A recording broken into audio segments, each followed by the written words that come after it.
আসসালামু আলাইকুম বন্ধুরা, কেমন আছেন? শুভ সকাল। প্রতিদিনের মতো আজ বুধবার চলে যাব। সকাল আমার জানান খুব খারাপ অবস্থা হয়, সকালে ঘুম থেকে উঠতে মন চায় না, যেহেতু ডিউটির সময় শুধু সকালে উঠি এক নজর টাইম দেখি, দেখেই চলে যাই, আবার শুয়ে পড়তে মন চাই।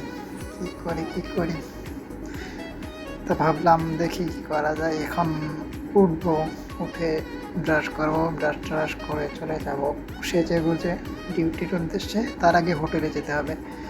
চলে যাচ্ছি এখন হোটেলে যে একটা নাস্তা খাবো, পাশাপাশি কিছু কিনবো। সম্ভবত আজকে নিতে পরোটা আর ডাউল সবজি। প্রতিদিনই আমি এরকমই খাবার খাই, তেল ছাড়া পরোটা ডাল সবজি। আবার গাড়িতে উঠে পড়লাম বন্ধুরা। এটা আমাদের কটেজ, এইখানে আমি থাকি। তো আমার কলিংরা সব গাড়িতে যাচ্ছি চলে ডিউটিতে।